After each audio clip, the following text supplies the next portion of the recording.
So now let's turn our attention to the other MPM we were going to talk about, and that's myelofibrosis. Mary Frances, I'm going to look to you to discuss how these patients present and what's the diagnostic evaluation. So these patients present in many different ways. They tend to have low blood counts, symptoms, and splenomegaly. And splenomegaly may be very prominent in patients with myelofibrosis. So they can turn up with somebody who's just been discovered to have a slightly low blood count requiring investigation. I've seen patients turning up to surgical clinics because of this big lump in their abdomen, which is the spleen, and they may certainly turn up complaining because of their symptoms. These people usually feel very tired. Night sweats are a prominent issue, early satiety, so they can come down any route for investigation to find out what is wrong. What is the pathway to investigation? We'll repeat the full blood count. Examination of a blood film is extremely important, looking for the classical teardrop cells. These patients all need a bone marrow because you've got to have the bone marrow to look for the myelofibrosis, and also in the bone marrow to look for other reasons, because this is a group of patients where the examination of the bone marrow looking for other things causing the fibrosis is extremely important, and obviously assessment of them clinically, including splenomegaly. I find it interesting that it's really primarily in terms of marrow morphology, the hyperplasia and atypia of the megakaryocytes that make the diagnosis. You may not even see fibrosis. Yeah, fibrosis is a secondary event, although we think of call it myelofibrosis. You have to remember that it is a secondary event, that the abnormal megakaryocytes produce the myelofibrosis, and you can get fibrosis in many other conditions, which is why you have to look and make sure that there's not something else going on. So in the cellular pre-fibrotic phase of MF, do you approach it the same way as MF? I dispute that a bit. I mean, there's still some dispute as to whether there is such a thing as pre-fibrotic myelofibrosis. That is a pathology diagnosis which has been defined by a few people, and they have to be the experts to look to see it. However, I do think there are some patients who have quite abnormal megakaryocytes. You can almost look at them and say, well, if there is a pre-fibrotic myelofibrosis, this is it. But I think it's difficult diagnosis to make. And also, there is nothing out there as to how these patients will progress, how they should be, I'm talking about pre-fibrotic myelofibrosis, how they should be treated.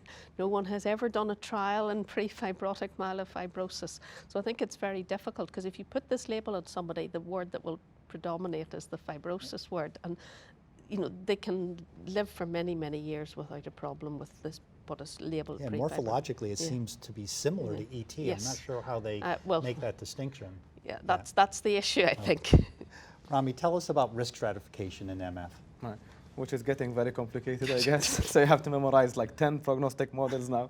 But I think that the idea is really, why we do risk stratification in those patients. And obviously, it has a very prognostic value for the patients and then their families. But, we tailor the treatment based on those risk factors. Namely, what we are talking about is like we are thinking, for patients that are candidates for allogeneic stem cell transplant, when is the disease risk high enough to justify a procedure like allogeneic stem cell transplant, because it remains the only cure for those patients. A subset with patients with myelofibrosis obviously are eligible for transplant, and as we nowadays can find alternative donor sources and the age of transplant is extending, more and more patients are eligible for the procedure. So I think that's one of the main goals when we risk stratify patients, is to decide on whether the patients, should proceed to transplant immediately or not.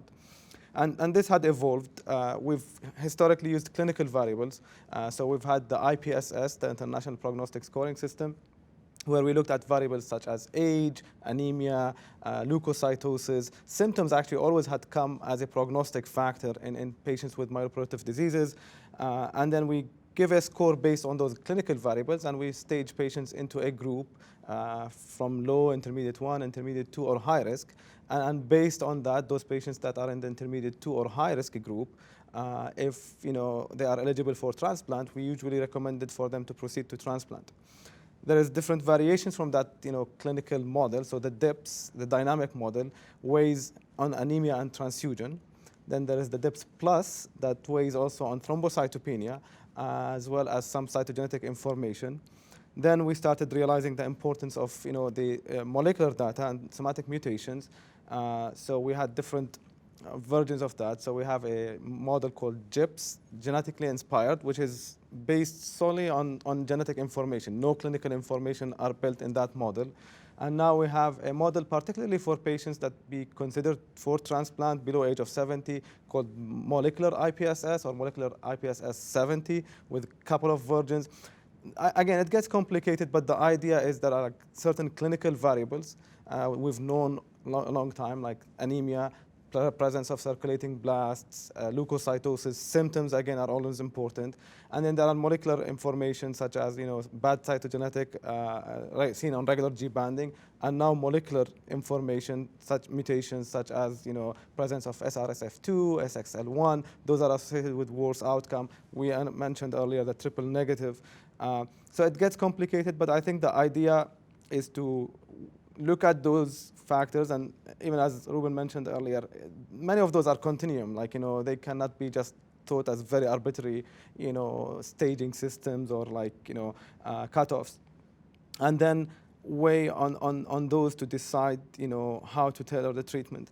Now, in terms of where the patients come in those staging systems, majority of the patients actually will be in the intermediate and higher risk groups. The patients that are truly very low risk probably are 10 to 20% of the patients. Most of the patients will be in intermediate or higher risk. If patients are not going to transplant, I think our decision for treatment is still based on symptoms, not on the stage per se. We've tried to do this exercise also looking at which one wins out of all those models. And I don't think there is a winner per se. We looked at patients where there was discrepancy in 2 stages between models, for example, and the genetic inspired model or the GIPS did do better a little bit than actually the clinical ones.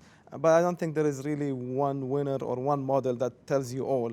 I think there is a value of using a transplant-specific model, because the other models, for example, had weighed on age. So if somebody was 70, he got a risk factor. And if you're thinking of transplant, it was always for me puzzling.